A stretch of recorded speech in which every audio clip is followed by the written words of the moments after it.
Okay, good afternoon to everyone.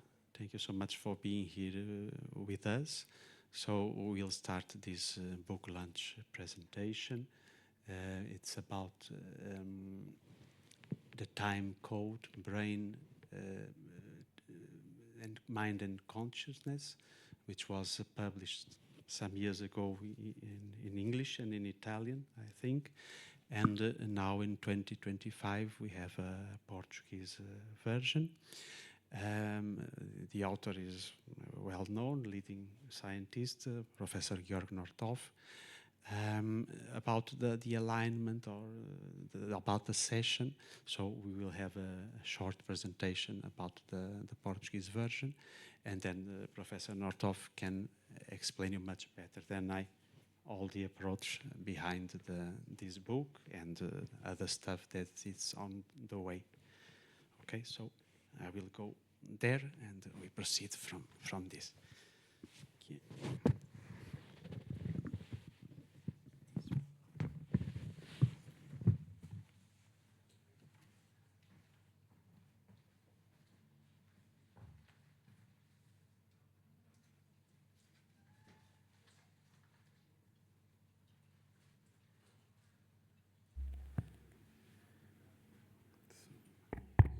No, it's okay.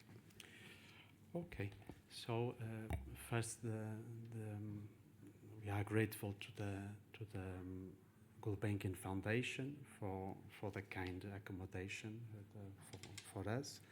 We are also grateful to Cristina Pérez, who was important in lots of details, practical details in that mediation, and not so. We are many thanks to the team of translation, my Portuguese colleagues, Ana, Miguel, and Rosario, who did the hard job of translating the chapters, and that made my job clearly easier. Just a technical review was easier. And we also thank to the Portuguese publisher Climepsi Editores for their interest in this Portuguese version on this topic of the time. So I will just give some hints on the specific topics of the book, but I will not get into the details. So in the chapter number 1, we have the brain and its own inner time. So the brain operates according to an active model where it constructs its own inner time, meaning that the brain is not just a passive receptor of information. The information that comes from the outside is integrated in your biography and so on, and there is a clear interactive interaction where the brain has an active role on that. So the brain in a time is also in agreement with the wave perspective of the brain function. Imagine the ocean and its waves. You always have big and powerful waves, and you at the same time you have shorter and long and less powerful waves.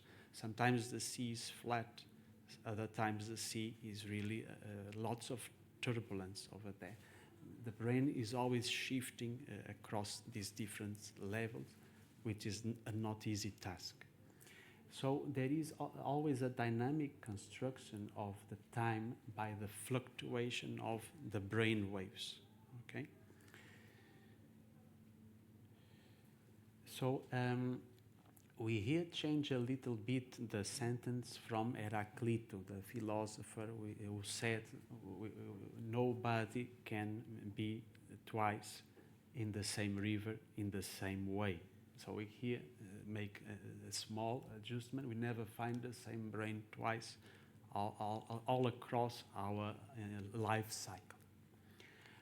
So time and space dynamics, because time events usually occur in local physical spaces and so on, so time and space are always together, are continuously changing. And this brings us to chapter number 2. So if there is an interaction between the brain and the environment, how they dance that tango. And of course, the first tango that our brains play is with our body and, of course, with the outside world. So that's why we usually say that consciousness is most neuroecological instead of neurobodily, meaning that, of course, the tango with the body is important, but even more important is the tango with the world. Recall, for example, our interaction when listening to music, or when listening to music and dancing at the same time. We are always trying to synchronize, because as the waves of the ocean, also the waves of the music and its frequencies can go up and down and so on. So world waves shape the brain waves. So the world-brain alignment is crucial for the consciousness. Many times is when the music shifts that you become more aware of certain aspects, even about your inner world. So neurowaves are not purely neuronal waves, but mainly neuroecological. Okay, so what we see on the surface is not directly the direct expression of neuronal activity. And this brings us to chapter number 3, the emergence of the flow of consciousness.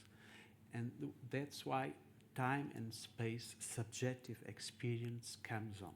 Why? Because it's time and space subjective experience which provides the common currency or shared feature between brain and world and consciousness. For example, I'm speaking in English. Why? Because Professor Northoff will not understand my Portuguese, okay? But if I would talk in German, I would not be able to do that. It's very hard for me. That's why we have here a common language, a shared feature, and it's similar between the brain, the self, and the world. The temporal spatial coordinates can bring those 3 levels, brain, mind, mental features, world, and conscious, more together. Of course, we are not talking about the literal translation, but we have a common ground to translate from one side to the other. As we will see, the waves are very similar. They have differences in frequencies. Of course, the waves of the world, of the ocean, of the seasons are much wider than our individual waves. And we know that are beings that have even shorter waves than us as humans. Time and space experience are dynamic features which have permanent but also fluctuant aspects, such as ourself. Ourself during 50, 60, 80 years old always shifts, always have changes, but someone who knew us at our 20s, when we have 70s, he will say, yes, although it changed, it's the same person. So it's a similar thing here with the flow of consciousness and about the self. Such as the surfer and the waves of the ocean. That's the key metaphor. So consciousness is like a mental surfing. You need to maintain the surfboard to keep synchronized with the wave, but the waves are never the same, so you always keep struggling. And this brings us to the surfer itself, the one who has its feet on the surfboard, the time of the self. So interestingly, we nowadays have neuronal measures about temporal continuity, temporal integration, and nestedness. For example, in temporal continuity, we have a measure that is autocorrelation window that can give us an idea how at the neuronal level is the temporal continuity or discontinuity, because many times in healthy persons we see temporal continuity, but for example in mental disorders, specifically in psychotic disorders, we will find also at the neuronal level what we see in clinical practice. There are fragmentations, macro ones between past, present and future, and sometimes micro fragmentations even inside each shorter periods of time. But we also have neuronal measures of integration, why some frequencies cross-couple together and others not. That's another measure of neuronal integration. And we also have the nestedness measure, which is a power law exponent, where the shorter ones, they become more closer to the longer ones. The typical example that we can give is the broccoli. For example, the broccoli, they are always the same, but the size is not exactly the same.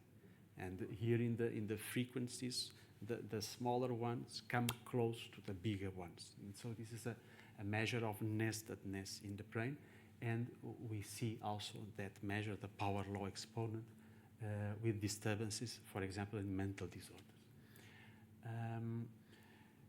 Following Henri Bergson, the French philosopher, he said very often that what makes the self more persistent, it's temporal duration. And in fact, the research of the group of Professor Northoff showed that these measures account altogether to a longer time duration of the self.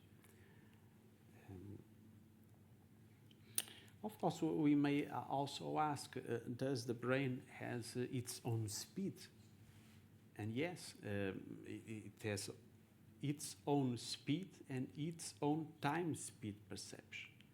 That it's why it's also intrinsically neuroecological and relational. You have the example of depression and mania as speed disorders.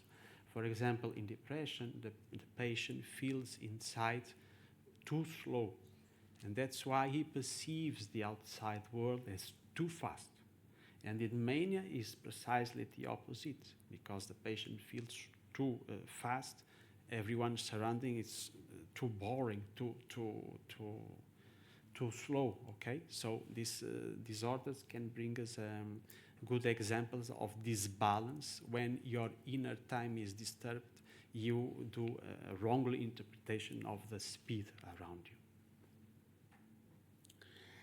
And this takes us to the 6th chapter, the world-brain problem, where the author makes a bold proposal to replace the mind-brain problem for the world-brain problem, because he believes that it might be no need to conceive such an entity so-called mind. Why? Because almost everything is in the interaction between the brain and the world. Of course, mental features are really there, of course. Okay? But to presuppose that mental features are based on an entity called mind might be not so operational and suited for the problem that we are dealing with. So we are talking about non-reductive aspects of the world-brain problem, meaning that the mental features cannot be reduced to the brain and vice versa, let us say. This is last slide. So for the author, for Professor Northoff, since we have a similarity between brain waves and world waves and their corresponding mental features, the waves are almost the only thing that we need to understand all these three levels. Why? Because the world-brain transformation, or the brain-world transformation, depending on the direction that you are taking, is mainly a temporal transformation. Imagine, for example, just a metaphor, the molecule of water. 2 atoms of hydrogen, 1 atoms of oxygen, and you can have those 3 atoms together in a liquid state, in a gas state, or in the ice state. But they remain always the 3 atoms, such as the temporal waves that are in the brain, are in the mental features, and are here, because I'm talking here, frequencies and so on, waves everywhere, okay? So this was my short presentation. I want also to give many thanks to Professor Northoff, particularly I could say many things about him, but just to quote shortly a conversation that we had today after lunch. Science is not about the scientists. Science is mainly about the scientific ideas which circulate between people. And in that sense, I want to thank you by your kindness of sharing your ideas, also in Portuguese language with this book. Thank you so much.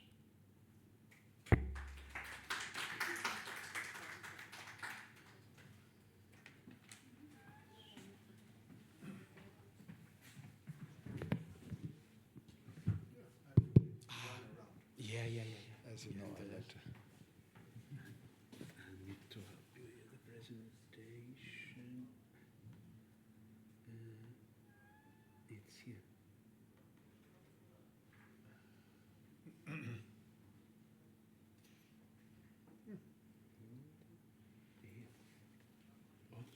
Okay.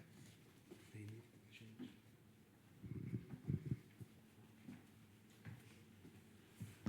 Yeah.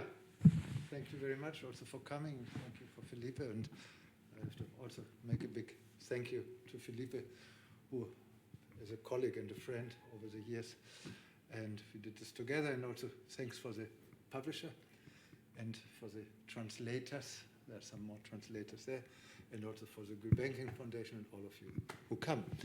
So, what is this about? You heard a lot of strange terms, which, if you're a little bit into this discussion, so, oh, what is this? It's not mainstream. It's not what you hear in the popular media. So, but let's face it, we do not know how brain and mind are connected. This is really one of the mysteries. We don't know. There's a lot of brain science in the media, but we don't really know about brain-mind connection. And nowhere is this lack of brain-mind, knowledge of brain-mind connection visible as in mental health disorders and psychiatry. You go to a cardiologist, you have something with the heart. So you get there, you get an EKG, you get blood values, they measure your heart rate, you maybe do a challenge test, and all kinds of other tests. And then you see the doctor, and the doctor gets all this information and then makes a decision what diagnosis and what treatment. Same in oncology, same in all other medical disciplines, except psychiatry. Well, what happens? You come to the doctor, you may wait there for 10 minutes. In 5 minutes of these, you get a little scale. You need to fill out how depressed you are, how anxious you are.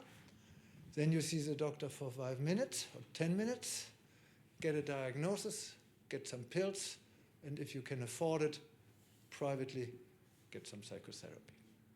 Standard. That's the reality, and then maybe after 5 years, your diagnosis might change.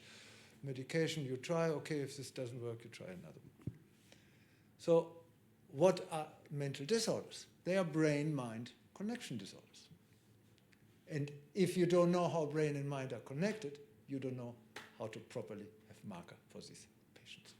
So here you see that's one of the strong background which drives me.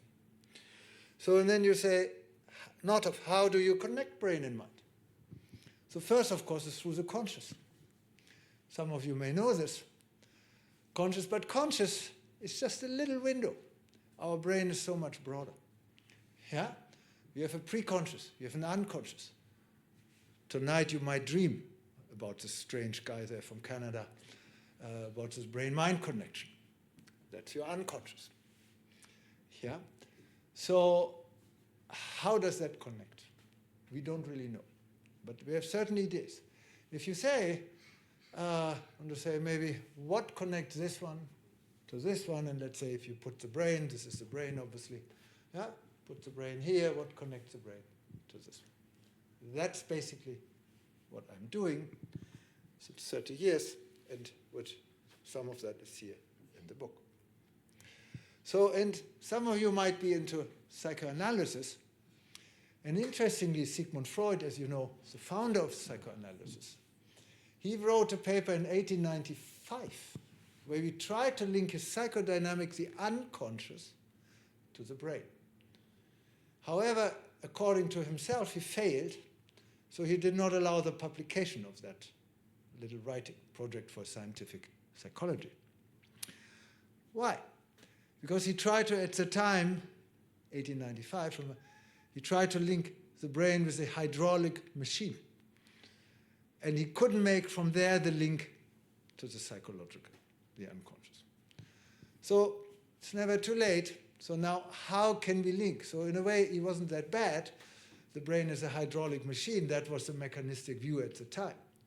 But nowadays, we can say maybe there's brain dynamics. Dynamics means the pattern of change. It's the seaside. Sorry, it's just a river. Filipe corrects me every morning because I run down there, swim as a crazy German, and Warburg said, I swam in the seaside. No, it's a river. Every morning. Yeah. Never learns the lesson, this German guy. Okay, so, and they're waves. They're big waves, and that is dynamics. Something changes. But that change is not random. It's not arbitrary. There's a pattern to the change. There's a structure. Like there's a certain structure to the movement I'm doing here. There's a certain rhythm. The spatial pattern is the same. And the brain has a lot of these patterns. That's what is called dynamics. And that's key, that structure. Yeah? So that's why I speak of a spatial-temporal neuroscience. Yeah? There's a certain spatial aspect to it, yeah, and there's a temporal aspect to it. So, and what we are confronted with, it's really, we cannot make a connection between this one. Filipe mentioned the example of water. The chemical formula of water is H2O. So in Canada, the water has 3 different states. Yeah, it has ice, fluid, and steam. Maybe in Portugal, in most regions, there's only 2. There's no ice. Yeah, that's why I mentioned that. Yeah, but here we know the necessary, now philosophically speaking, connection between the fluid and the steam is the chemical formula of water. That's what we don't know here. Yeah? So now my suggestion is, so I go back to one of a very nice quote, Nikola Tesla. Nikola Tesla was an engineer, you probably know, heard the name. He was from Serbia originally, and then in Belgrade.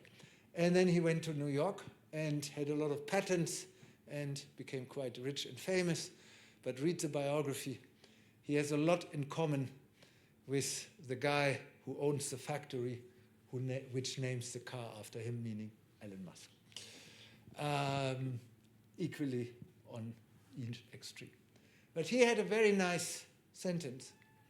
If you want to find the secrets of the universe, think in terms of energy, frequency, vibration. So basic dynamic features. You go back to physics, you go back to engineering. That's where you find. Yeah, and you could basically, if you want to find the secrets of the brain-mind connection, think in terms of energy and frequency and vibration. And that's exactly what I'm doing. Yeah? So now we say, okay, and that's what the paper which we published doesn't matter. So we speak of a common currency. So Filipe already mentioned that a common currency you share. Here in Europe, you share the currency, literally, the euro. Yeah, it's an amazing thing. Canada and US don't have a shared currency. Yeah, and luckily so, because we don't want to be the 51st state. Yeah, so, yeah, so And let's just say, so what I'm looking for, what do brain and mind share? Yeah, so the usual traditional approach, the mind is special, there's a special feature in the brain which accounts for the mind. Yeah, that's a Cartesian, René Descartes heritage, the specialness of the mind, and now we say, okay, the specialness of some feature in the brain accounting for consciousness. I said, no, this is medieval, this is pre-Copernican, go home. We look for what is shared between brain and mind. Why do I say that? Because when you look into the history, Darwin said, okay, humans are no longer special. He looks for what humans and non-human animals share. Same Copernicus, Kepler, Galilei, they did not look for what makes the Earth special. They looked for what the Earth shares with the other planets. Yeah? Same approach here, because I'm also a philosopher, that's why I'm mentioning this. Yeah? So I say I look for what brain and mind share. So it's completely different. So in what do they share? Time and space.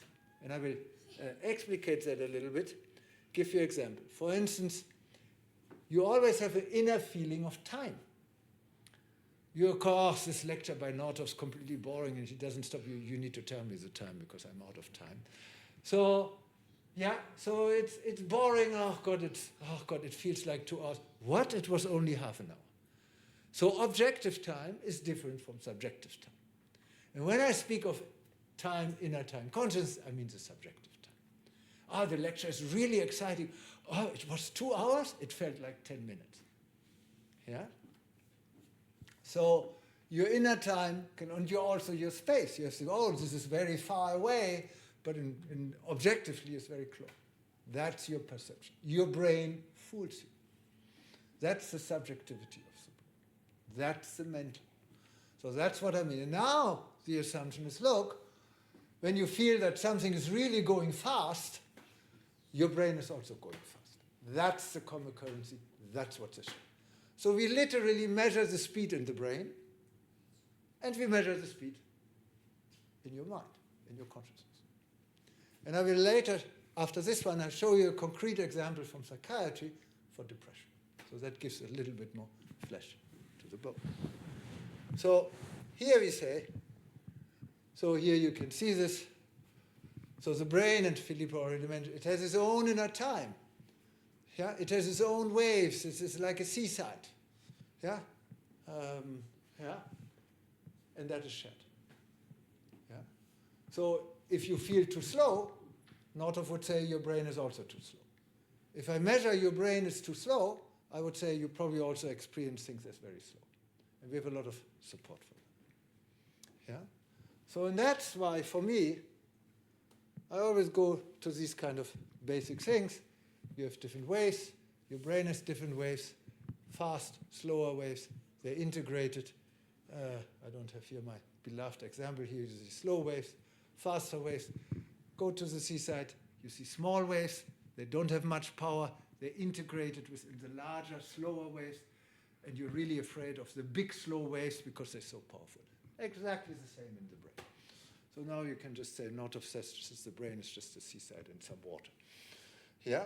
So now, coming back to this one, we say basically it's about space and time, dynamics and topography in that chess. So you have sort of a certain spatial temporal structure. So that's why I'm so interested in subjective experiences. How do you experience time and space? After this, I'm going some other places in Europe, and then I go to India, and we study a lot of meditation. And for them, the time and space experience changes, and we also see that the time of the brain changes. There's a reorganization. So, now you say, why is it relevant for psychiatry? So for me, psychiatry are not higher order disturbances. Because this is a Cartesian heritage, they are mental disturbances. The upper parts, the most higher order parts of the brain. No, probably it's the most lowest part. So for me, these are specific time and space disturbances. So depression, I will illustrate that in a second, is for me a speed disturbance. It's not just a mood disturbance. Schizophrenia is for me temporal imprecision disturbance in the millisecond range, spatial and temporal imprecision. Anxiety is irregularity. Your brain is too irregular, your mind is irregular, like this, because you're uncertain and you don't know what happens next. Of course you get anxious if your brain is irregular. Yeah? So, and now no worry, I will not show you all of that. I will just illustrate the example of depression. And you already see this is important here for the psychiatrists among you. So usually it's only this arm considered, and this experience is sort of considered separated. Yeah, phenomenological, but for me, all three go intrinsically together. So I'm always asking the patient how they experience the symptoms. Yes, I can suffer from hallucination, but I will never see a psychiatrist because it's okay for me. It's a meaning I attribute to my hallucination. That's the key. The experience of the hallucination. Yeah, that's, for me, the key.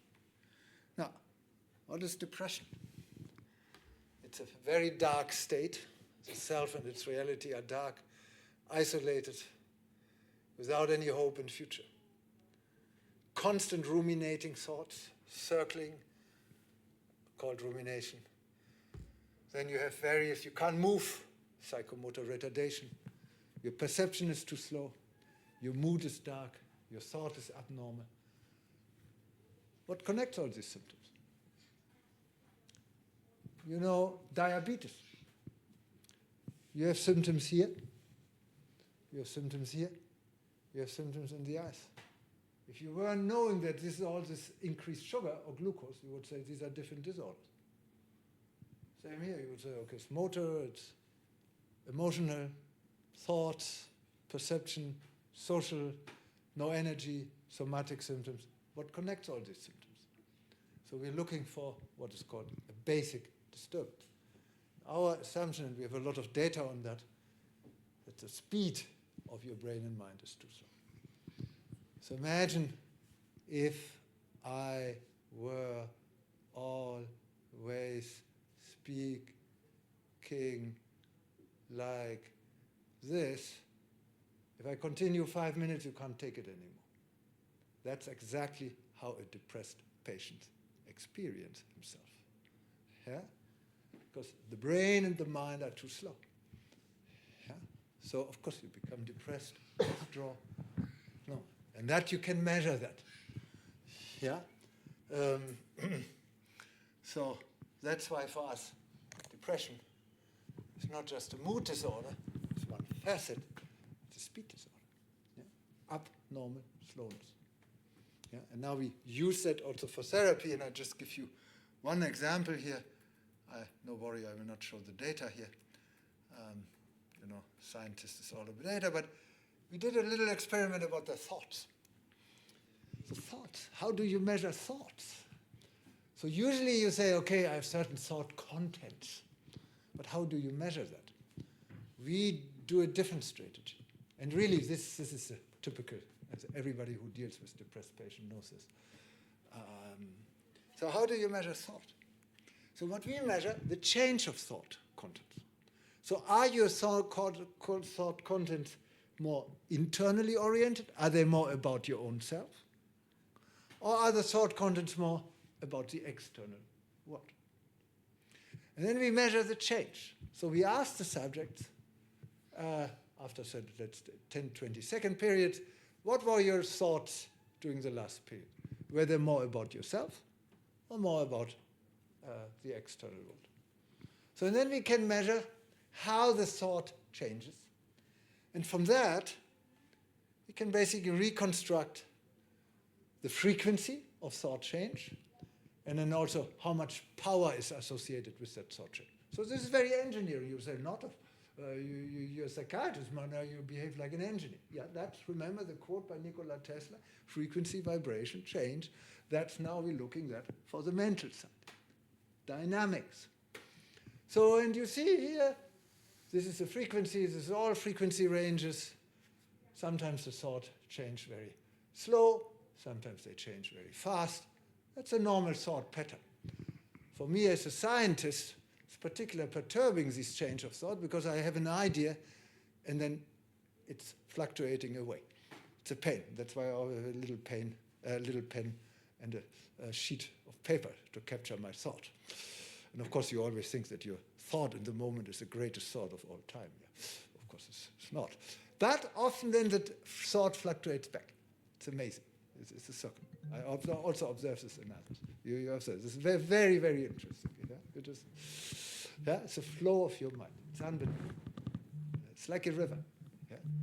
So now, the same thing. So this is the frequency here, fast, slow, power. Now look at this. This is a depressed patient. There's no power. Yeah? And look how low this is, and not much frequency. Guy is much slower. That's exactly what they expect. No energy. I have no energy. Yeah, I lack energy. I cannot even move, and I cannot overcome in the morning to get out of bed, and I cannot even overcome to make the doctor's appointment. Yeah, because it's just I have lack of energy. It pulls me like a magnet. It pulls me back. Yeah, bless you. Yeah. Yeah. So basically what we say maybe, and we developed that now over the years, we have different markers of time and space for the brain, for neuronal dynamics, but also for psychological tests, like for the thought. So this is what we now want to use for differential diagnostic of patients. So it's a completely new approach. So when a patient comes to me, the first thing, 1 or 2 days of diagnostic. Yeah? And from the diagnostic, I set up the therapy. Yeah? So it's completely different. And the system, of course, is not easy because everybody says, I have no time. Yeah? But ultimately, you lose much more time with trial and error. So that's one of the things. And I don't want to stretch too much your present. So we develop also for a whole model of, yeah. Then I want to say, what does this imply for therapy? Because ultimately, you want to do therapy. And your therapy, we know this from other fields like cardiology, oncology, is only as good as your diagnosis. If you do not have a proper diagnosis, your therapy will not be good. So how can we do this? I give you 2 examples where we already do this. So here, we developed a personalized breathing therapy. So when you're in an acute anxious state, yeah, you have irregular and fast breathing. Yeah, typical. Now, how can you do this? Maybe you can use slow breathing.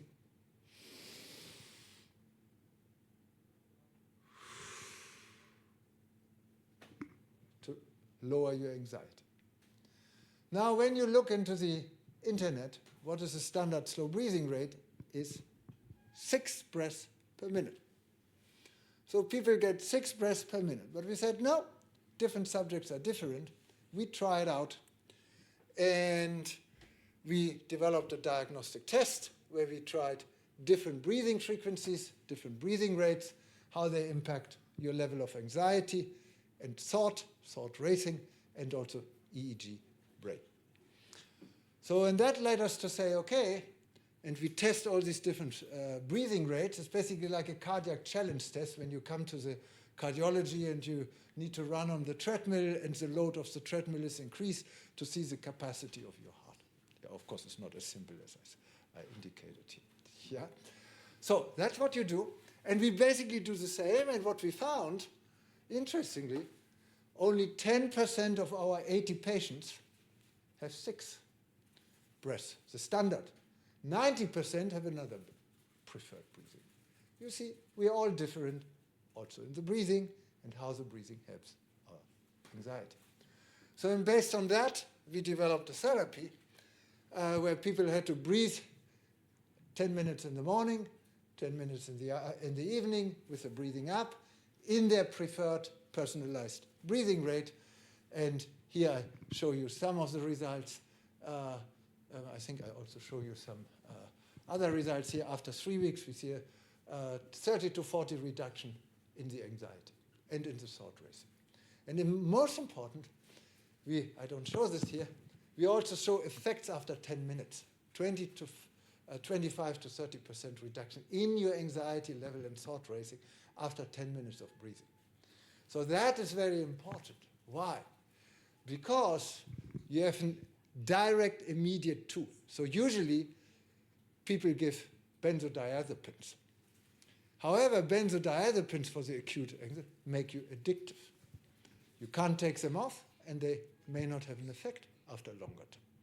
So this, and I remember one of my patients, I use this now also for my own patients. She is an engineer, brilliant woman, absolutely brilliant woman, but she had social anxiety. So she could not give public talks, which you can imagine is a disaster for somebody who works at the interface of industry and academia. Yeah, you have to present things. Yeah, so she couldn't. And then I said, okay, let's do it before your talks. You briefly go to the restroom, you do your breathing for 5 minutes, yeah, stay a little longer, and then you directly go to the talk. And it works. Yeah? So that's the nice thing. You have immediate tool, you have no side effects, you have no withdrawal of medication effect. Yeah? So that's why I'm also for symptomatic, for the initial decrease in the symptoms, I'm a big fan of non-pharmacological therapy. Doesn't mean that you need the other more invasive method. Here we do the same for the music. So the subjects bring 6 of their preferred pieces. And then we modulate the speed of the pieces. So we do 3 slower, 3 faster. So they have 7 pieces original, 3 slower, 3 faster. And then we test these 7 pieces in their effect on their anxiety and thought racing, again, with some psychological measures and brain measures.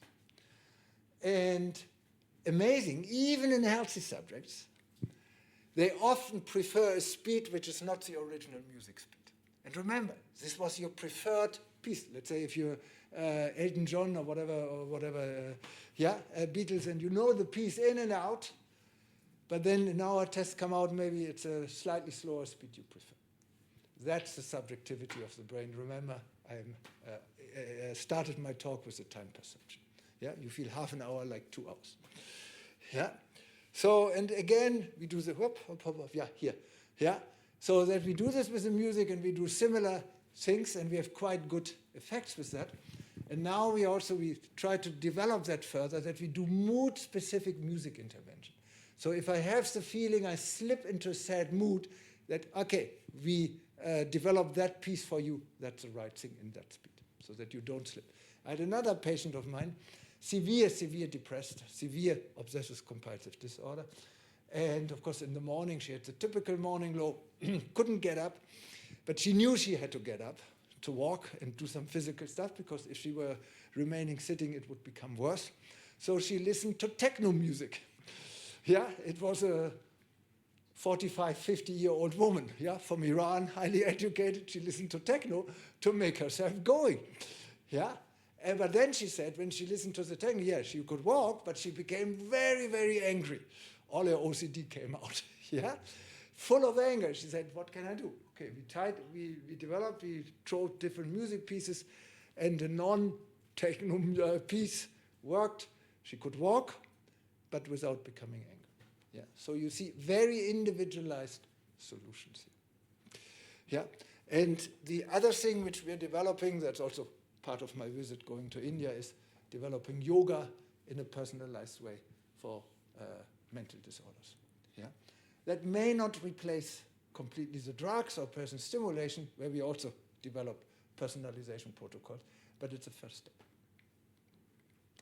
So I skip the relation itself, and I conclude with a couple of slides on what we call spatiotemporal psychotherapy.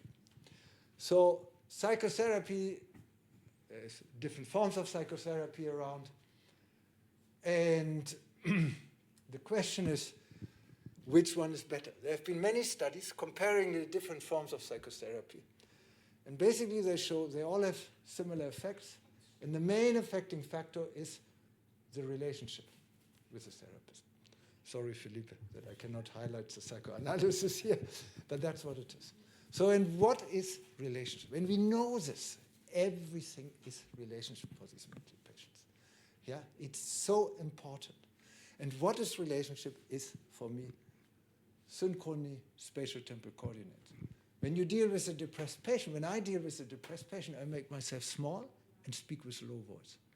Because if I'm like this, I'm relatively tall, and my voice might side overshadow, the depressed patient might feel even smaller. So I make myself small, speak with low and slow voice.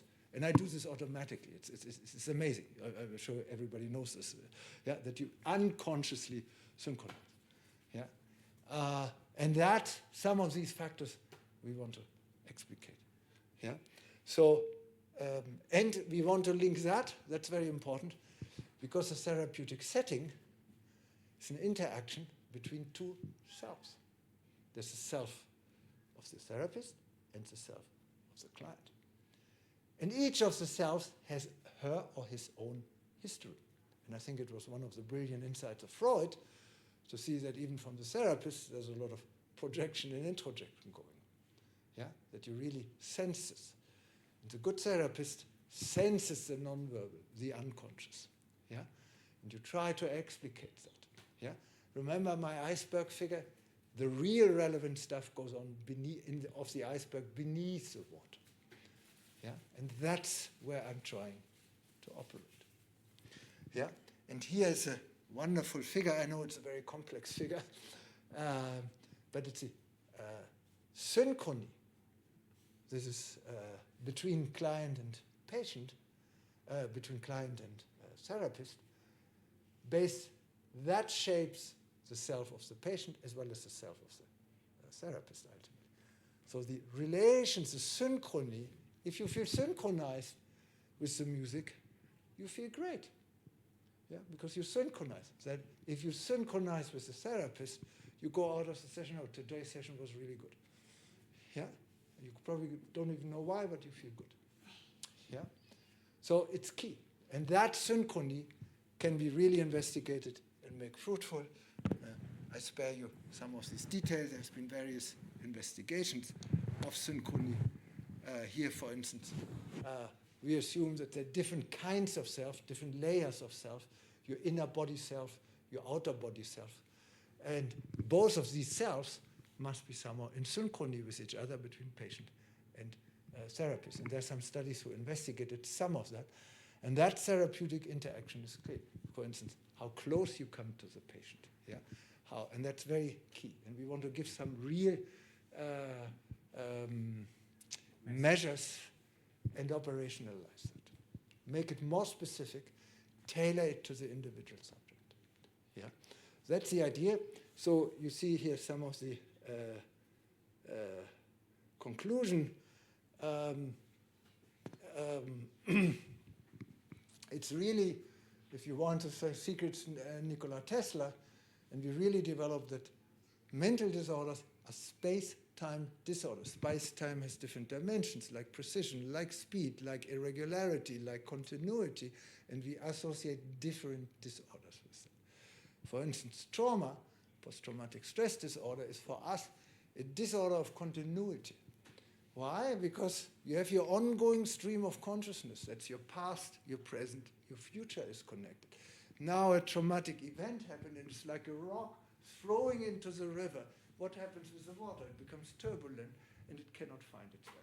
That's for us trauma, and I discussed it with a lot of my patients, and they really agreed with this. Yeah. So that's the basic, and so that's what we're trying to do. And also this will allow us develop really individual-specific psychotherapy setting, and also we're trying to do similar approach, of course it's more brain-based, for magnetic stimulation and also pharmacotherapy. Thank you very much, and again, thank you for the translation. Thank you for coming. Thank you for listening.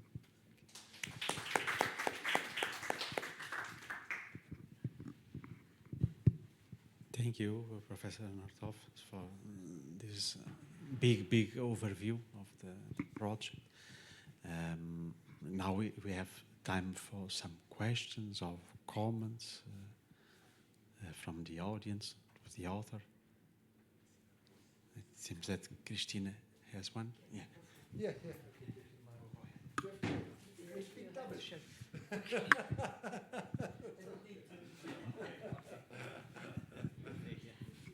I have a question. Please, whoever wants to ask a question, ask me for the microphone. In which terms did this change your approach to therapy? How do you evaluate which patients? Is this common for all the depressed patients, for example? And how do you see the differences, approach the differences in your office?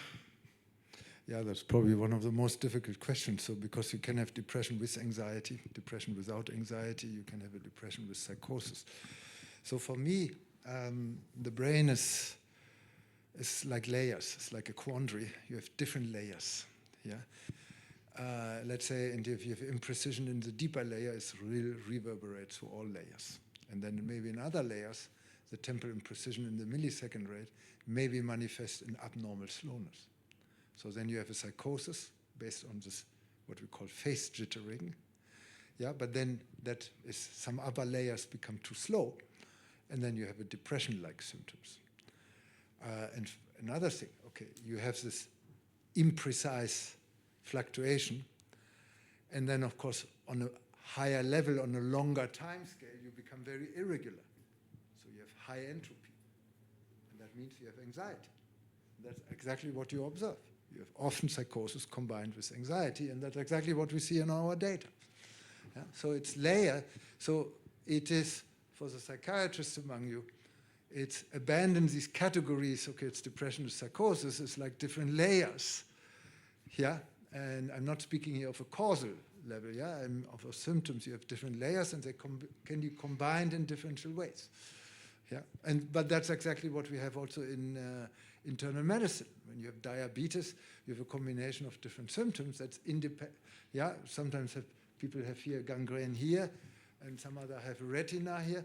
So it's different layers of symptoms. Yeah, same thing.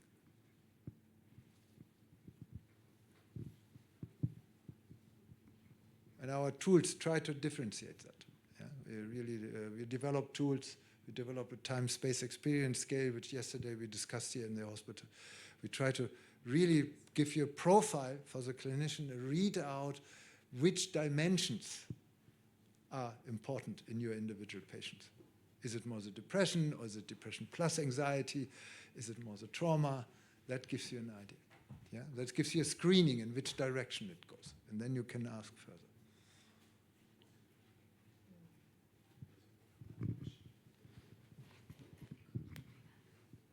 Hello, thank you so much for your talk. I was curious about the scale. You talked about the time-space scale. Is it more useful in, would you say, in acute episodes, or can it be used when someone is healthy but had depression in the past, for example, or is it more when someone is suffering from mental disorder? That's my question. Yeah, good question.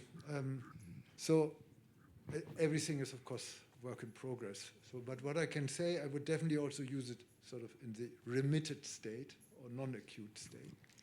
It's probably more valid there. Because for us, probably these time-space disturbances are the lowest layer. And only if they surpass a certain, and we have just published a paper on that, we really see it's the lowest layer of your symptom, it's the bottom layer.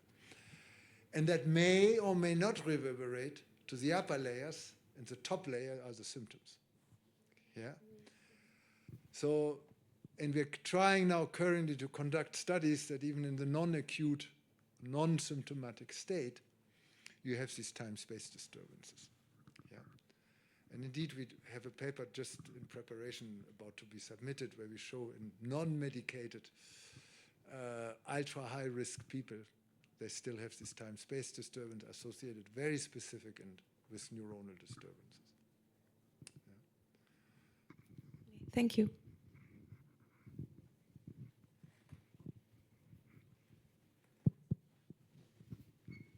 More questions? Everybody feels connected to her or his mind and brain.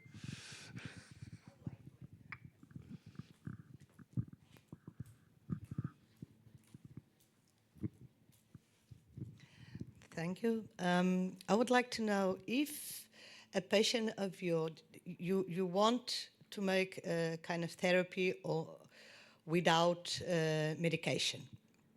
When the patient comes to you and is already under medication, how you do to you take him out to medication, or you do your kind of therapy at the same time and then try to take him out to medication? So I'm not against medication. So for me, these non-pharmacological therapies I showed here are add-on therapies, but we also try to really develop personalized approaches to medication. Okay. So that's much more complex because we use computational network model, artificial intelligence, and so on. This is high tech. Yeah, this is in development. So I'm not against that, but I'm against this trial and error of medication. And you see that many patients don't want to take the medication. Yeah, and there are reasons for that. So I think we really need to specify the medication, and the medication need to target the underlying basic disturbance, for instance, make your brain faster. Yeah. But if they just deplete everything, doesn't work. So for me, the current medication, so I hope all the psychiatrists here in the audience forgive me, it's like, okay, I have a fracture of my lower leg here, yeah, and and usually you should only put a cast here, but not here, yeah, because I need this to train to keep my muscles, let's say after the cast, good here, and I need my right leg too to keep that. But what we are doing, we put both legs into a whole cast. Yeah, that's my feeling what we're doing. Yeah, so that needs to be much more specific. Okay. Yeah, and for me, this is really add-on. It's also preference of what the patient wants. For instance, I had a young 26-year-old student recently. He severe depressed, with all kinds of crazy thoughts and suicidal sort of looming. He simply didn't want to take medication, because medication would have meant for him, I give into the depression. Yes. Yeah? So in those patients, I do all this non-pharmacological stuff and try to respect it, because this was very important. Now he went through the depression, so now I'm sure this was the best prophylaxis for not having future episodes, because he went throughout without medication. If I had given medication, he would have said, I'm losing to the depression. Okay. Yeah. Thank you.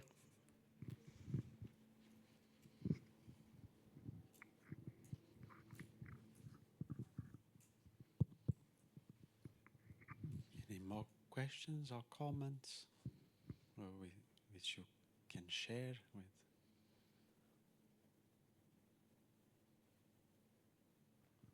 Now I'm asking you, what is for you the mind?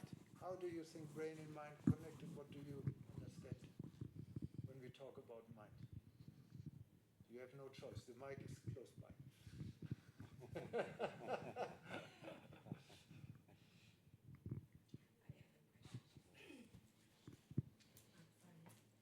This was a secret agreement. You give her more time. Yeah. I am a traditional psychiatrist with my formation about many and of the world with classification, and I give medication, and I did, because now I stopped, but I did psychotherapy, and I tried to make the balance between medication and psychotherapy. I work in Macau, China, for 6 years. And there we have many suicide.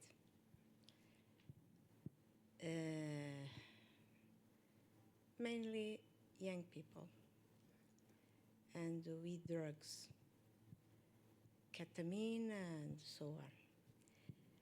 And I never had one patient that refused because, okay, when they went to my consultation, OPD, I tried to understand, and my approach is like similar what you say here, but never anyone refused medication. It's an interesting experience because when they felt sadness or like some of them very slow, because that's society was always 24 hours of day, many lights, sounds, never stop. And they asked to me something quickly that could do something good for them. To understand? Then this is interesting because I work here in Portugal, of course, many years. This is a new approach, but not very new. Is how would you say? It's interesting to put the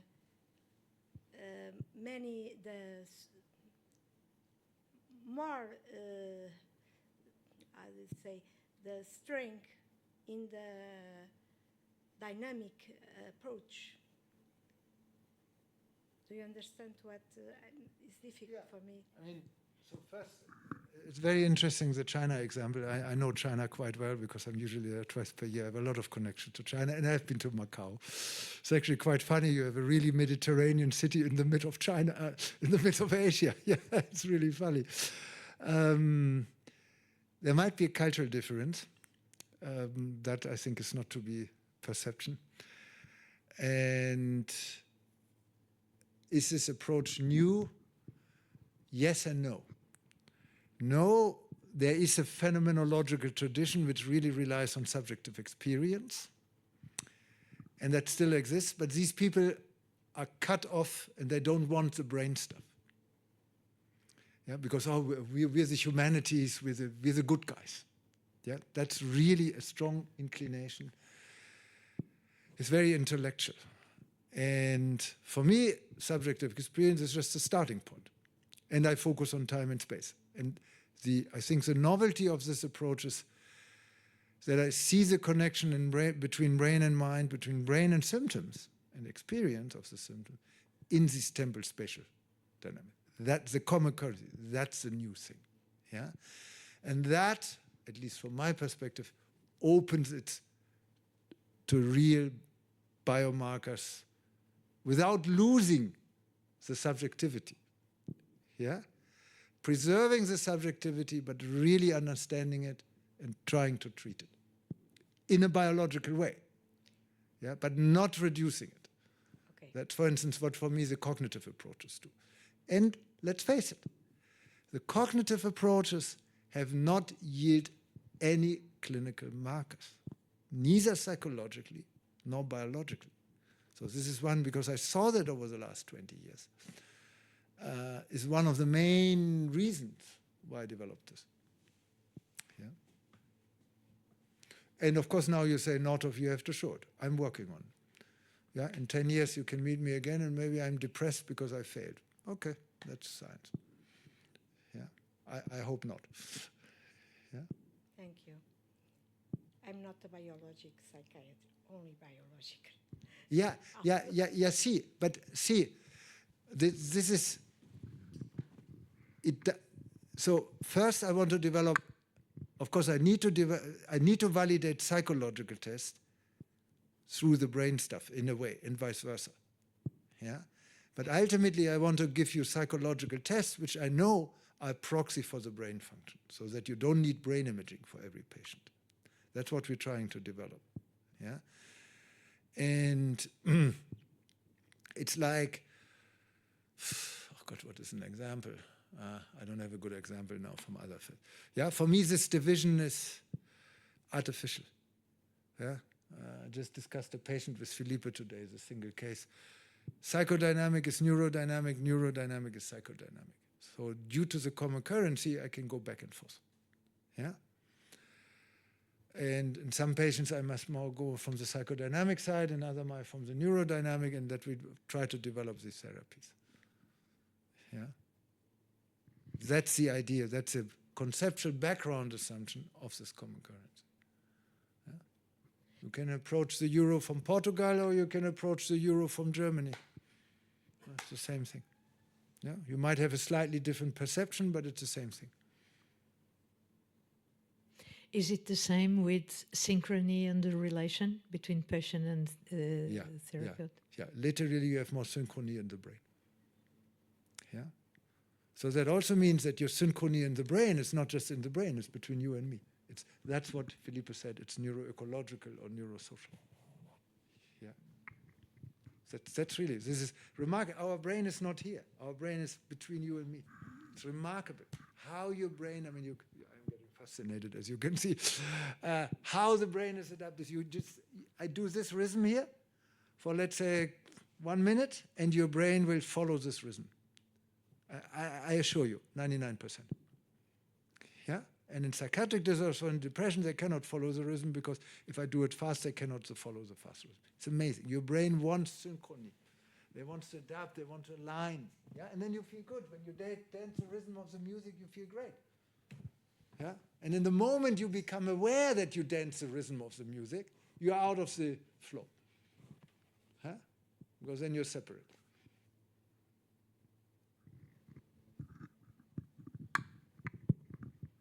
And just to add something to the discussion, because, for example, the question of Dr. Conceição, I think maybe the question of many of our colleagues. Yes, time and space experience was always a big topic in phenomenological psychopathology, psychiatry.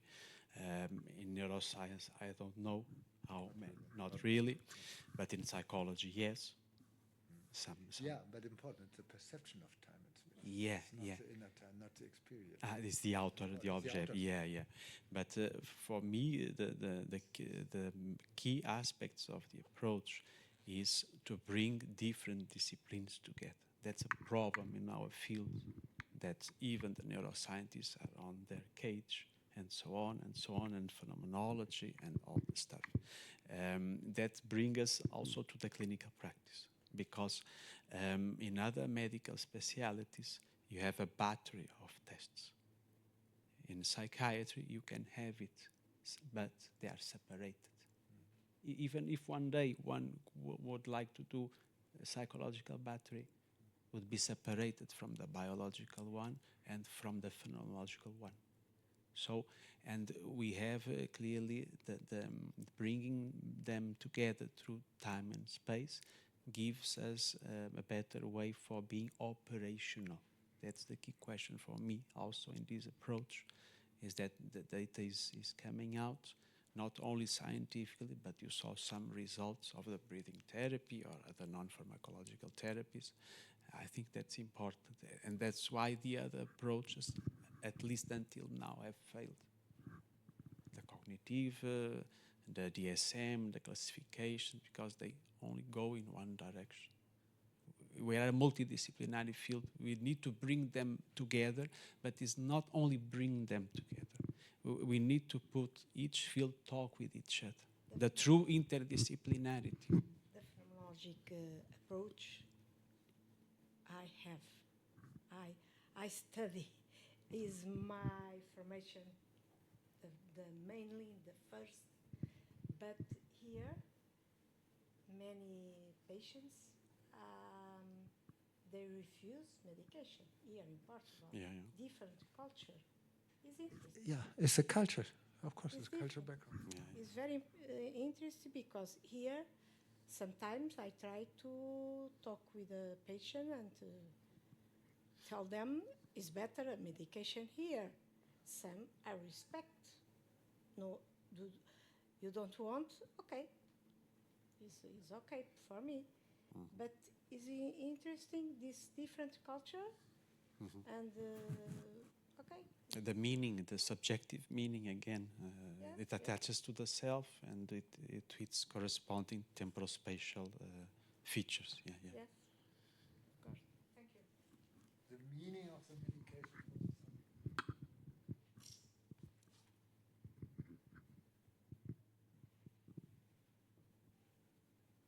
So, any more comments that you want to share? So, if not, we still have some time for the author gives an autograph of the books, and it was a really nice pleasure to be here with you, and thank you so much for your questions and your participation and so on, and thanks to the author, Professor Northoff. Thanks to Filipe. And Thank thanks you to for your presentation. Thank you. Okay.